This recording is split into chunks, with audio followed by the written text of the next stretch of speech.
All right, Amos chapter 9, last chapter of the book. Amos 9, we are in verse 11. No. Is that right? We're actually in verse... You know what? I didn't finish up verse 8 and 9, but I'm going to skip it. Let's jump right down to verse 10. I'm in a hurry to get finished with this book. Amos 9, let's go to verse 10. This is the paragraph mark. Amos, no it didn't. It was right before the paragraph.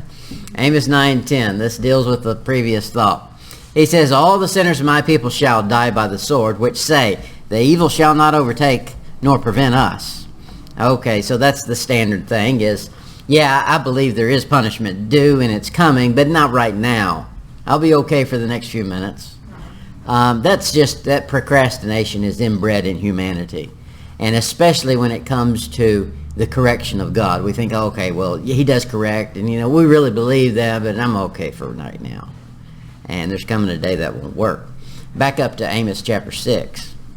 Amos 6, verse 1. He's already covered this thought before.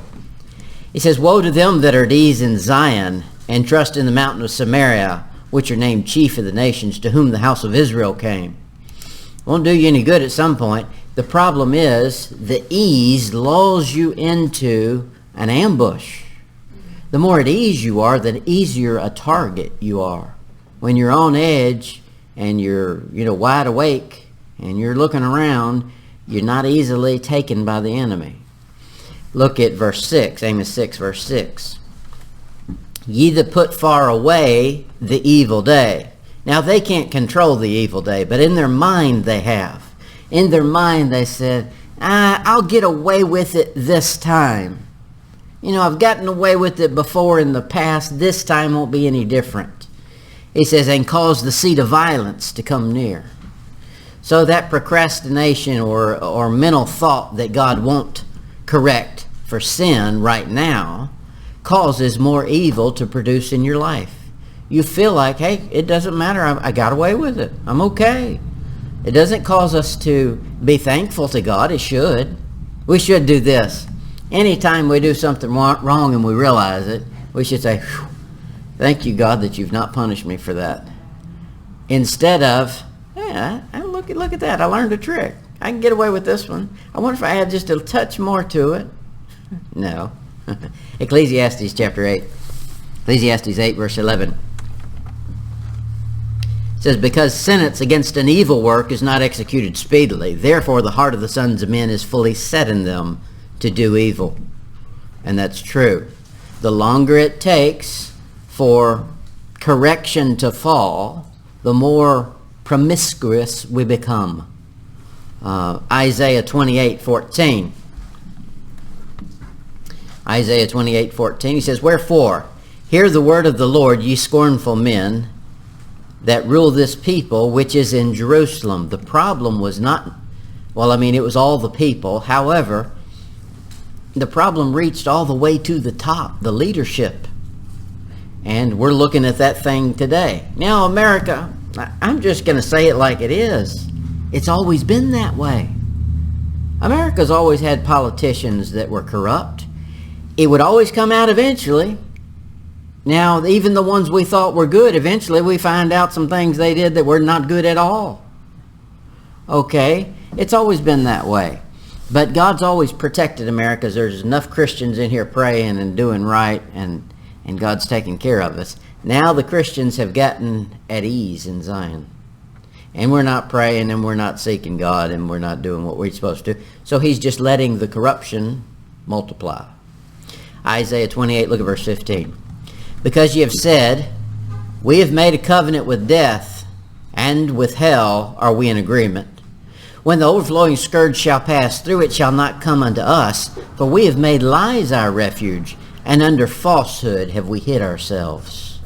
That sounds like most governments. The politicians say, hey, look, we made an agreement with the communists, we'll be okay. What communists ever stood up for their own deals? We've made an arrangement with China. We won't attack them. If it looks like we're going to, I'll call you and tell you. those agreements never last. He says it's coming up to the last days. In the last days, they will literally be trying to make a covenant with death and hell. It's a horse that rides in death and hell. And they'll be running out there trying to make a contract, sign a contract with him. Okay, you'll save my life and you'll protect me. Death and hell, does that sound like a good protector? That's what they're going to be doing. Look at Isaiah 56.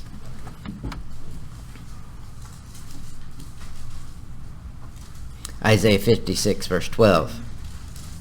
Come ye, say they, I will fetch wine, and we will fill ourselves with strong drink. And tomorrow shall be as this day, and much more abundant. That's the prosperity. Now, the time we're dealing with in the book of Amos is the most prosperous in the history of the divided kingdom. This is Jeroboam the second. And as far as just from the outside, you would think the nation is doing well. There have been little hints. We saw it in the beginning of the book. A famine came through. That was not something their monetary policies could handle. That's God, 100%.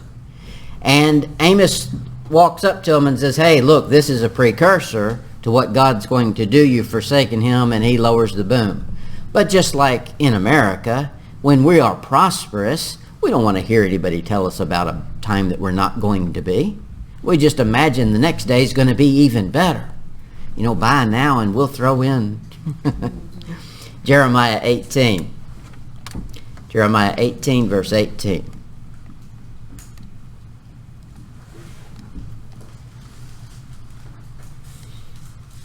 Jeremiah 18, 18.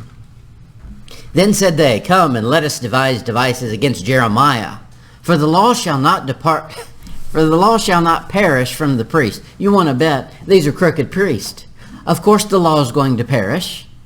If the law doesn't on its own perish, the priest will perish it and make a new one. That's what they were doing. The law shall not perish from the priest, nor counsel from the wise, nor the word from the prophet.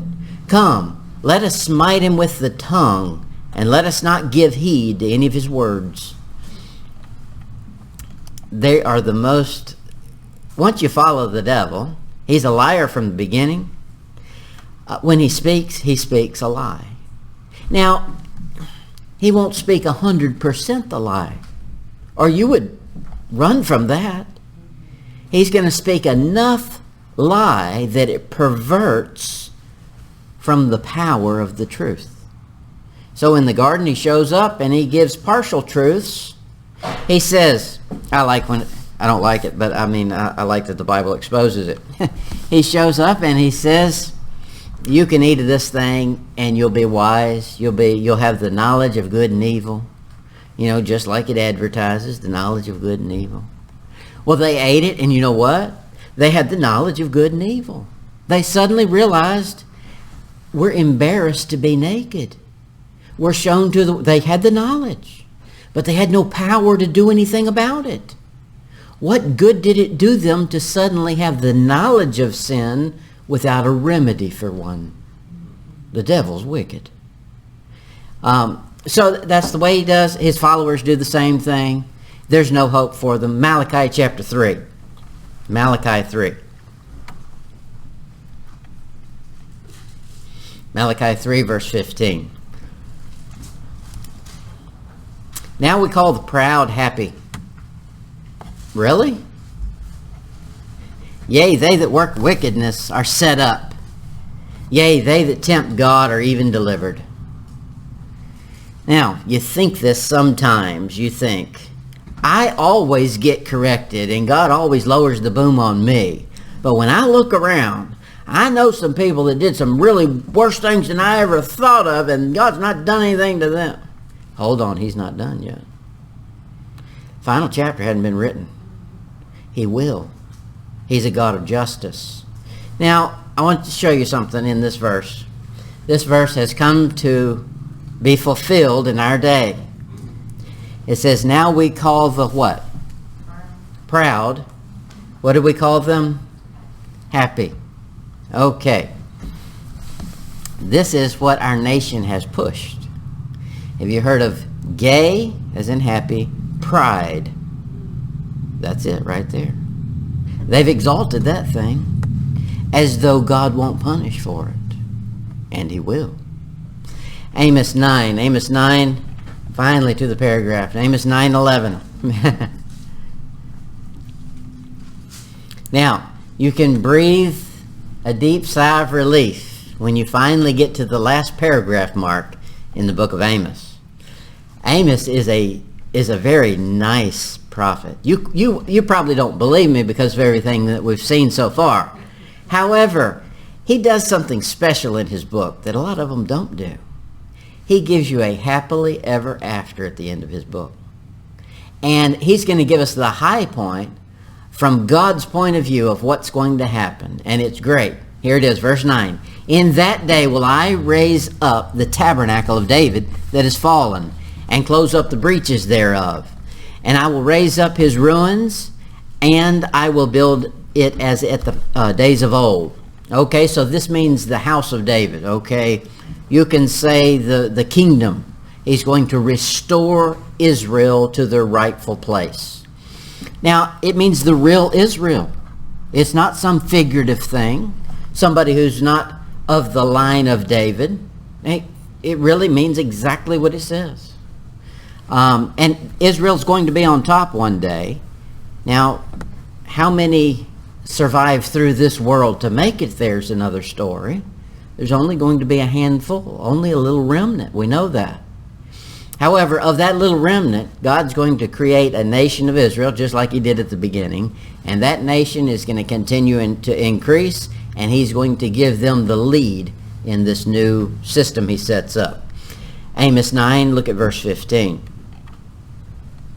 And I will plant them upon their land, and they shall no more be pulled up out of their land, which I have given them, saith the Lord thy God. That's something that has not happened yet. Now we can see that it's in process, but it's not there yet. They went back in 1948. Israel became a nation, and they went back, and that's good. However, that's not the fulfillment of this. I know that many times, for many great men have said that's the fulfillment of this, or that's the beginning of the fulfillment of this. The problem I have is this. They're not going to stay there. They're going to be plucked out of that land when the Antichrist shows up. So that can't be the fulfillment. It can't be partial fulfillment. It can be a small picture. Yes, we've seen pictures all through history and through the Bible. But the final one is going to be this. I'm going to plant them, and when I plant it, ain't nobody pulling it up. That'll be millennium. He says, I'll raise up the tabernacle of David that is fallen. Now, words are important. The Bible uses words to connect whole thoughts. So look at it in Acts chapter 15. Acts 15, verse 16. This tabernacle thing. Remember, David did not build the temple. Solomon did that. But if we really got down to it and drilled right down to the bottom of it, I'll bet you David did more work on the temple than Solomon. It was the job of Samuel and David to do all the planning and preparation for it. And Solomon comes on the scene and obeys orders. So really a lot of the credit should have gone to David. Acts 15, verse 16.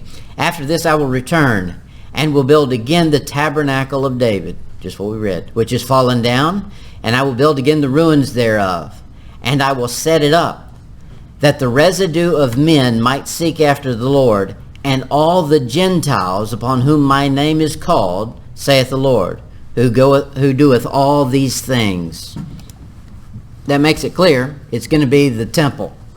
And that's where the Gentiles are going to come into it, seeking the Lord. And so that's obviously in the end times. It's not happened now. They might rebuild it. We know they're going to rebuild that temple at some point because the Antichrist is going to sit down in it. But that one ain't going to last. God's not going to honor that one. He's going to demolish that one and rebuild it for the millennium. Then they're going to take that one down, and Ezekiel says they're going to have one for eternity. So we got at least 2 more temples coming up. 2 Samuel 6.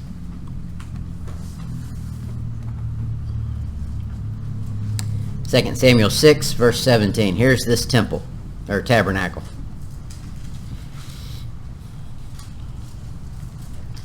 Second Samuel 6, verse 17.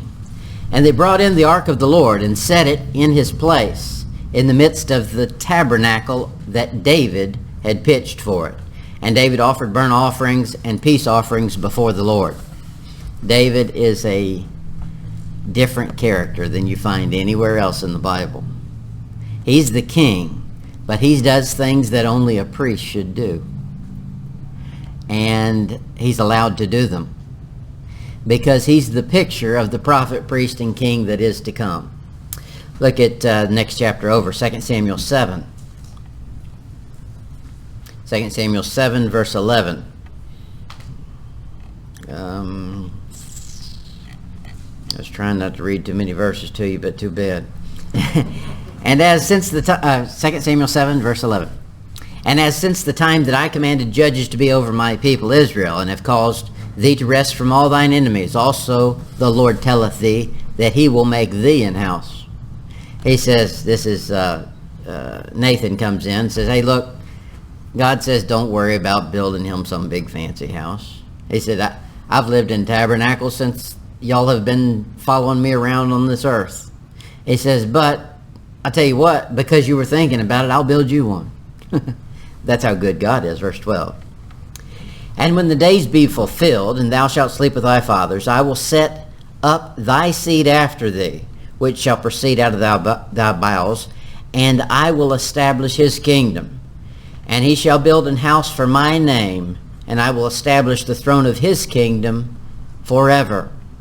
You would think that's Solomon, but it can't be Solomon, because Solomon ends, and Jesus Christ does not.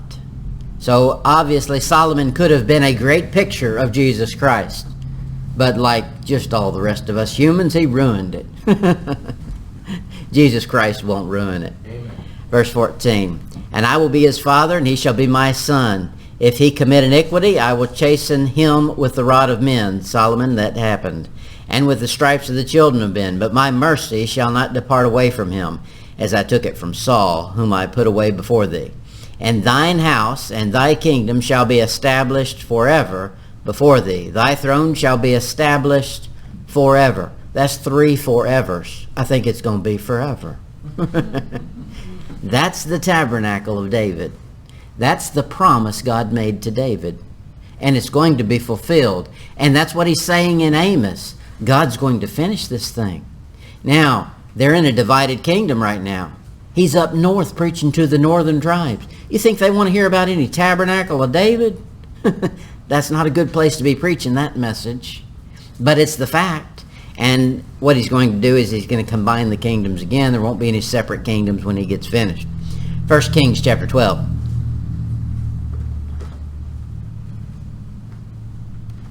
1 Kings 12, verse 16.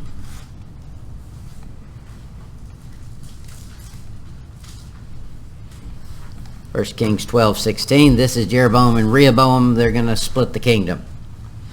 So when all of Israel saw that the king hearkened not unto them, the people answered the king, saying, What portion have we in David? Neither have we inheritance in the son of Jesse. To your tents, O Israel. Now see to thine own house, David. So Israel departed unto their tents. Okay, no longer the tent of David. It's been all split up. Everybody's pinching their own tent and putting their own name brand on it. One day, God's going to reunite all of that into one, and it's going to be David's. It's going to be in the millennium. I don't have... remind me sometime, I'll give you all the references for it. David is the prince. In eternity, David will be the king. David comes back as the king of Israel for eternity. In the millennium, he sits as a prince. And he's on the job training. and Israel comes back to him. Jesus calls him his servant. Look at 2 Thessalonians. The same the same tabernacle that David was preparing, that Solomon turned into a temple, is going to be used again, or misused, I should say, in the tribulation. 2 Thessalonians 2, verse 4. Who opposeth and exalteth himself above all that is called God, or that is worshipped, so that he, as God, sitteth in the temple of God, showing himself that he's God. That's where this thing ends. David's tabernacle is not totally fallen down yet. It will be then. It demands God destroy it, is what it does. Here, Revelation 11.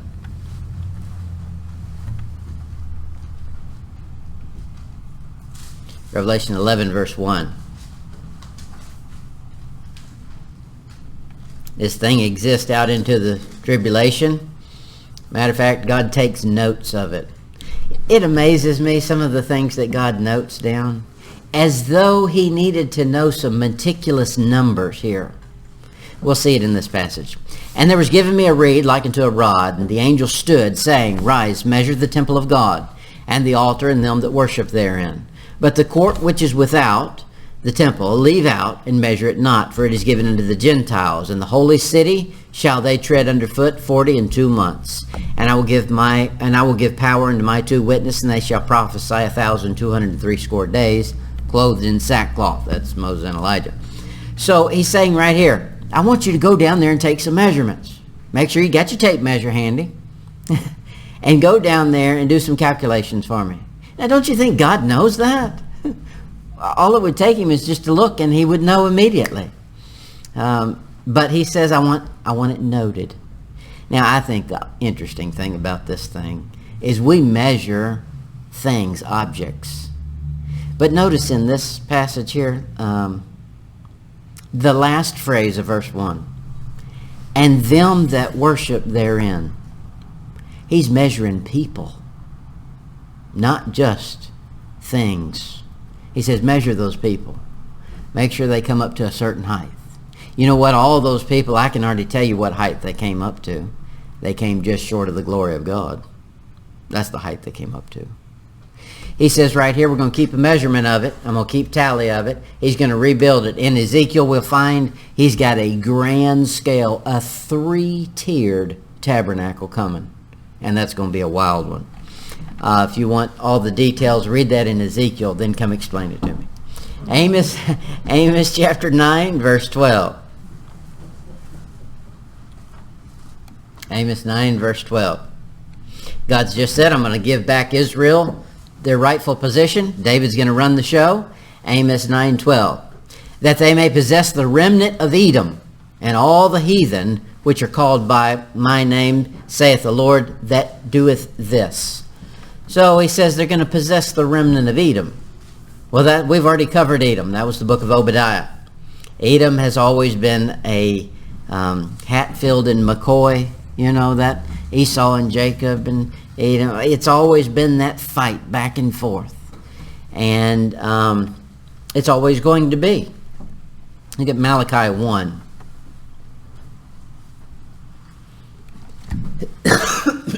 Malachi 1, verse 2.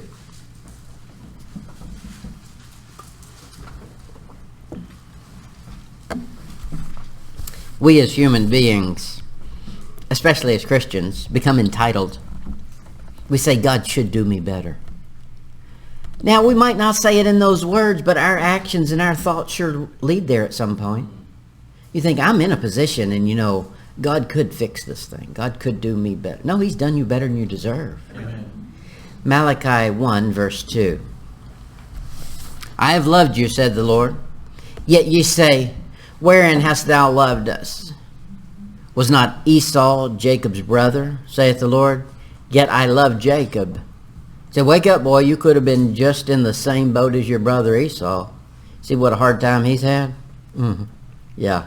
Now, Esau is going to end up being an eternal example of bad news. We'll see that in just a minute. Look at Romans chapter 9. Romans 9, verse 13. Israel is always reminded of this point, that you don't deserve the goodness of God. That was just the mercy of God and grace of God that he gave it to you. Just as us. We've not done anything that merits the good things God's done for us. Even when he's punished us, he's never punished us according to what we actually deserve. Romans 9:13. As it is written, Jacob have I loved, but Esau have I hated. And you say, well, I must be Esau. No, sir. You're going to find out in just a minute. Nobody here would qualify as an Esau. Now, when he's referring to Esau, he's not referring to an individual. He's referring to a nation, just like when he's talking about Jacob. Isaiah 34.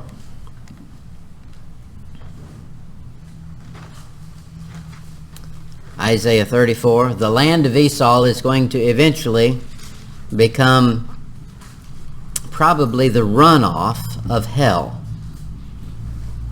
What you'll have in the tribulation is this map. I know y'all can't see it on the map.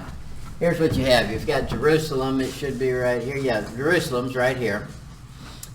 And you've got the valley of the son of Hinnom that comes down this side right here. And it's going to keep flowing down, and eventually it'll come down to the lowlands. You can see the valley. It comes through right here, and it's going to flow into Edom. Edom is right down here, right? Well, it says it right here. Edom right here. There's going to be an open way to hell right here in the tribulation.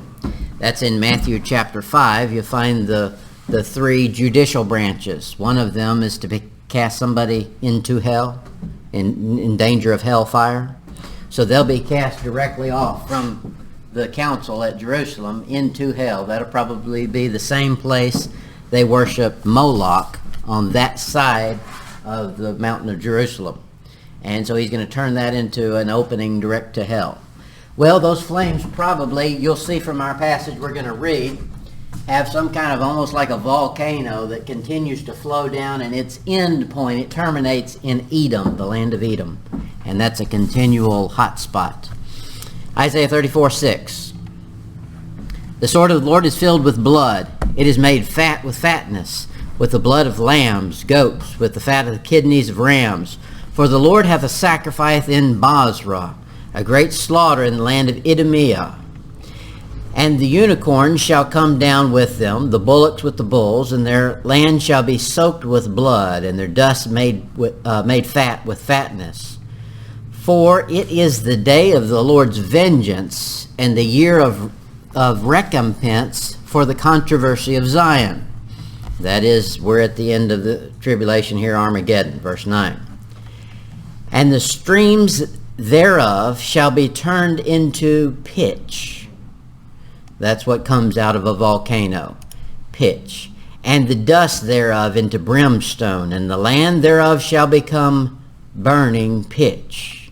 It shall not be quenched night nor day. The smoke thereof shall go up forever. From generation to generation it shall lie waste.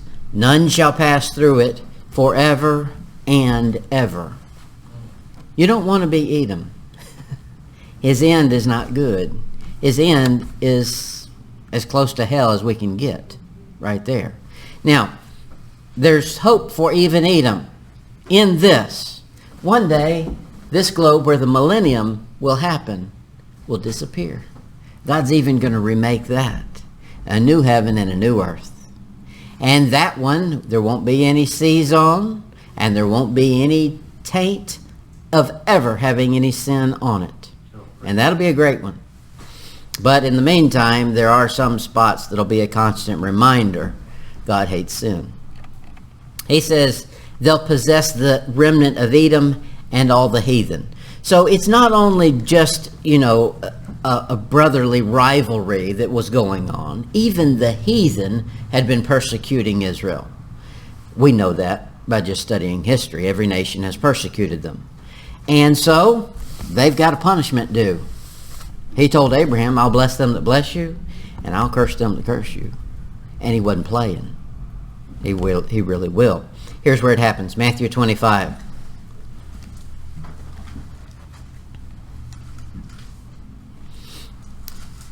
Matthew 25:34. This will be what's called the judgment of the nations. God sets a judgment. Now, I can't figure all the details on this thing out. When we say nations, our mind runs to some inanimate object. Nations are comprised of individuals. So I don't know how you judge a nation but not an individual. I don't know all that. But here's what it says. Matthew 25:34. Then shall the king say unto them on his right hand, Come ye blessed of my Father, inherit the kingdom, prepared for you from the foundation of the world. Okay, so Jesus Christ, when he sets up the millennium, ranks the nations. And we know Israel comes out on top. I mean, that's a no-brainer. However, even the other nations, there's 12 Gentile nations. And of those 12 Gentile nations, I don't know if it's any Gentile nations we've ever seen. We've got more than 12 nations right now. Some of those God does not consider a nation. Some of them probably have we may not even recognize it. He may create new nations that we've never heard of. Take people from this one that were okay and put them in this and say, here's a new nation. But anyway, this is what he does. In the millennium, there's going to be nations, and he's going to create them. Now, that could be a great United Nations. Don't try it now. They'll all unite under sin, and sin won't help. 1 Timothy 3, verse 16. 1 Timothy 3:16. Back when you were talking about judgment of nations, couldn't a lot of that be based on how they treated Israel? Yeah. Oh, yes. Absolutely. Yeah. Yeah. Oh, that's the basis of the nation's judgment. Okay. What nation does Esau represent? Esau is he is his own nation. It's Edom. Oh, okay. Yeah. Esau is Edom.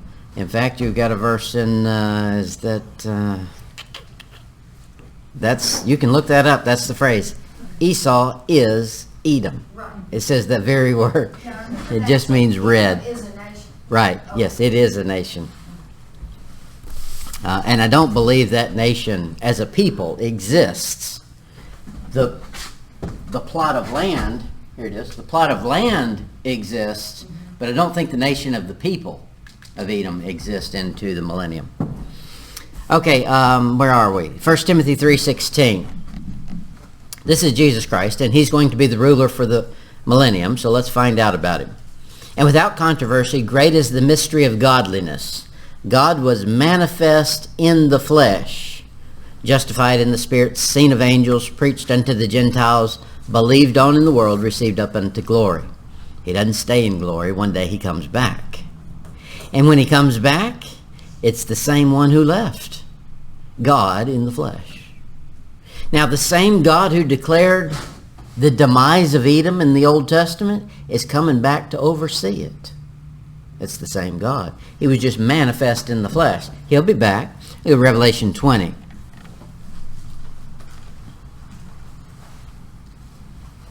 Revelation 20, verse 4. Revelation 20, verse 4 says, And I saw thrones, and they that sat upon them, and judgment was given unto them. And I saw the souls of them that were beheaded for the witness of Jesus and for the word of God, and which had not worshipped the beast, neither his image, neither received his mark upon their foreheads or in their hands. And they lived and reigned with Christ 1,000 years. There's that 1,000-year reign. Now, there's going to be a big enough population at the time of the millennium, and of course for the next 1,000 years they're going to keep multiplying, but at the time of the millennium there's enough there that God's got a bunch of rulers in charge. And it's not just presidents over every nation, but it's also here we've got all the people that were beheaded. You know, that's going to be a good number. So there's enough for them to do that he's going to put them to work. And of course, that's our position when we come back, is we'll rule and reign with him, with the caveat that we get to suffer a little on this side. Haggai chapter 2. Haggai 2, verse 8.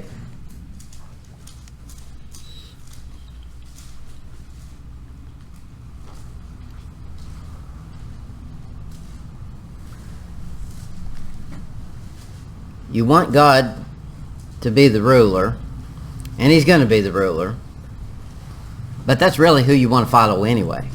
He's got all the goodies. I mean, really, he does. Haggai 2, verse 8. He says, the silver is mine, the gold is mine, saith the Lord of hosts. I made all that. Get your grubs off of it. Verse 9, the glory of this latter house shall be greater than the former, saith the Lord of hosts. And in this place will I give peace, saith the Lord of hosts. Hasn't happened yet, but it will. We can count on it. And to beautify it, he's saying, don't worry about getting trinkets. I've made everything men make trinkets out of.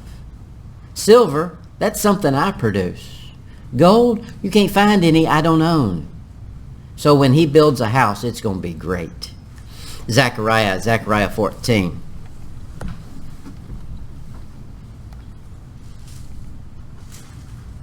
Zechariah 14, 16.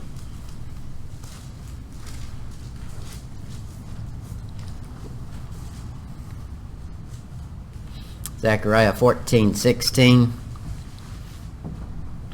This is a good verse to know. He says, it shall come to pass that everyone that is left of all the nations which came against Jerusalem shall even go up from year to year to worship the King, the Lord of hosts, and to keep the Feast of Tabernacles. Okay, so this is talking about what's left of the people after Armageddon. Those nations, all of them were involved in fighting against Israel because he gathers all the nations against them. Okay? In the tribulation, all of those Gentiles have to come up and do this Feast of Tabernacles. Well, obviously, Israel's on top. And the world suddenly becomes Judaizers. They follow this right here. God says, I've got a feast that every nation must observe, the Feast of Tabernacles.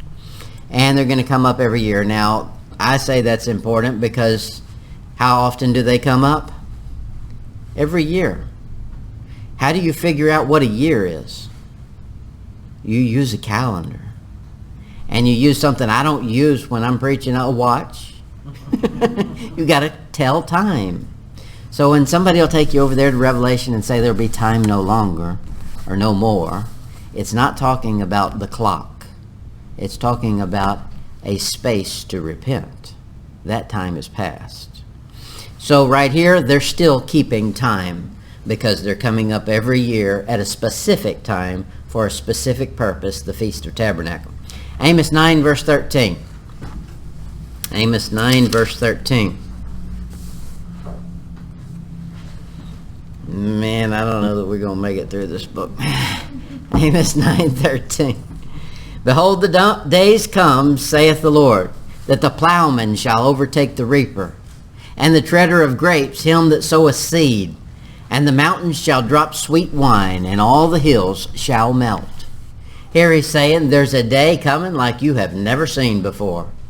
It's going to make the 12 spies running into Canaan and seeing big old grapes, look like they were at the county fair or something, compared to what God's about to do for millennium. And that's going to be a great day. He says right here, there's going to be so much harvest, you won't even finish reaping the harvest before the plowman's coming back trying to plow the thing for the next field. Romans chapter 11.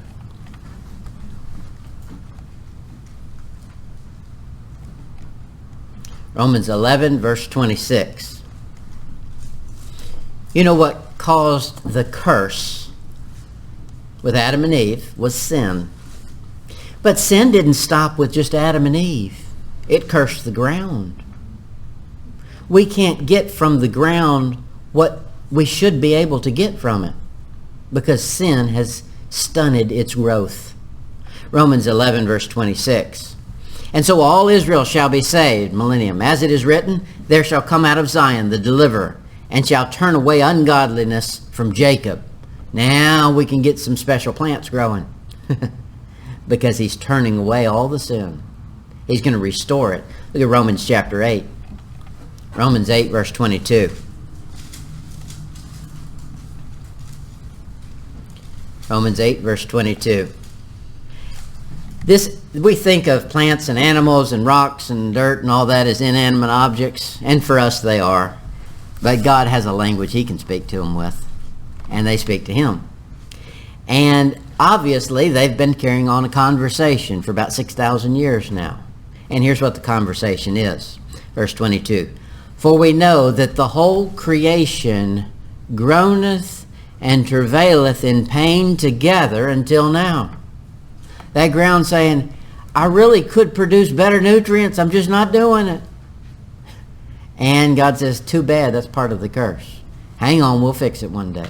Verse 23.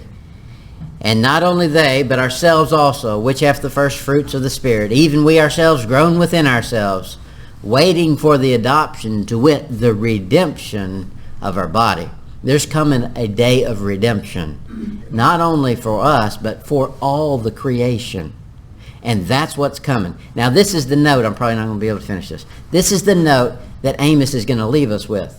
He leaves us with, even though there has been a curse, as much bad news as I've given you, God has planned something greater on the other side. I'll give you a couple more and then we'll shut it down. Joel chapter 3. Joel 3 verse 18. Joel 3:18. And it shall come to pass in that day that the mountains shall drop down new wine, and the hills shall flow with milk. I don't want any milk, but David can have it. And all the rivers of Judah shall flow with the waters, and the fountain shall come forth of the house of the Lord, and the water of the valley of Shittim. Okay, so there we see God's going to make this world produce like it's never produced before. Joel 3 verse 2. I will also gather all nations and will bring them down into the valley of Jehoshaphat, and will plead with them there for my people and for the heritage of Israel, whom they have scattered among the nations and parted my land. Okay, the context to God making this world just blow up with fruitfulness is this: gather all the nations. And God calls it this: I'm going to plead with them there. Now that doesn't mean he's on his hands and knees begging. It means it's a court pleading. So he says, you've done this, and you've done this, and it equals Armageddon. Buckle up, take your punishment. Then he restores everything. Isaiah 55. Isaiah 55 verse 12. Most people know this song this verse because it's the song. Isaiah 55:12. For ye shall go out with joy, and be led forth with peace. The mountains and the hills shall break forth before you into singing, and all the trees of the field shall clap their hands. I know that everybody says that's figurative and everything. I don't think it's figurative. I mean, you can say it's figurative. You can think it's figurative if you want to. I'm going to enjoy thinking it's literal. He said it, and I think in some way this actual creation and God have some language that they talk about, and they communicate back and forth, and we don't understand it. One day maybe we will. Isaiah 55, look at verse 13. Instead of the thorn shall come up the fir tree, instead of the bitter shall come up the myrtle tree, and it shall be to the Lord for a name, for an everlasting sign that shall not be cut off. Okay, that has to be at the end, because until the end, things just keep getting cut off and cut off. When it's not happened yet, because we still know the Antichrist is yet to show up, and when he does, that's got to be purged from the world. Look at Ezekiel 34.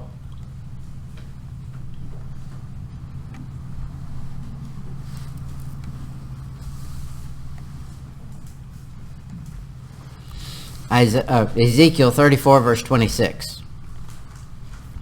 And I will make them and the places round about my hill a blessing, and I will cause the shower to come down in his season.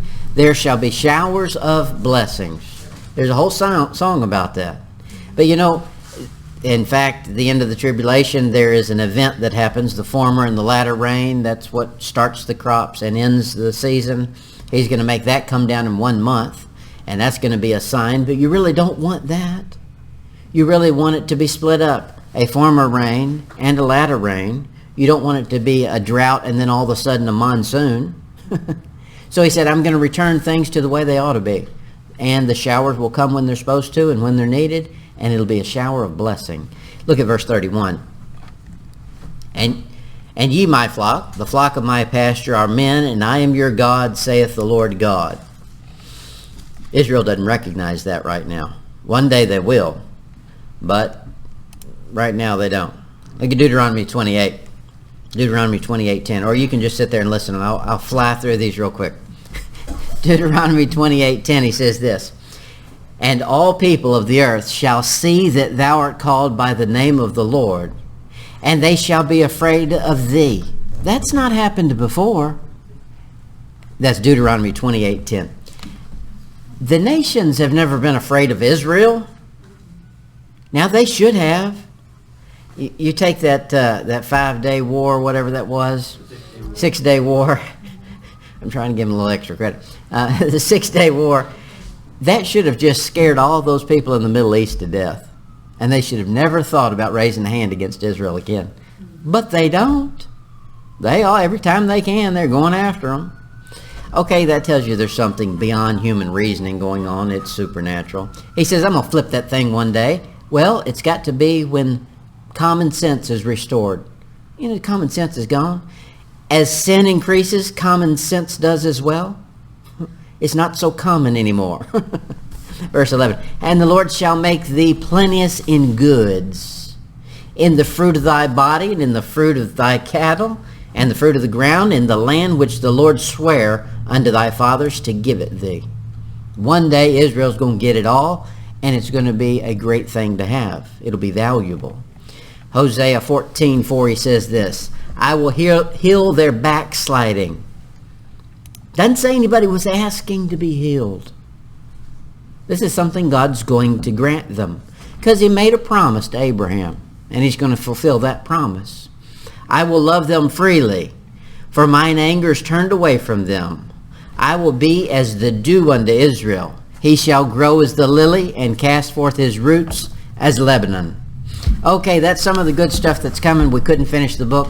There's 2 more verses on good things, and we'll finish those 2 up and then pick up probably some heavy-duty stuff again next week.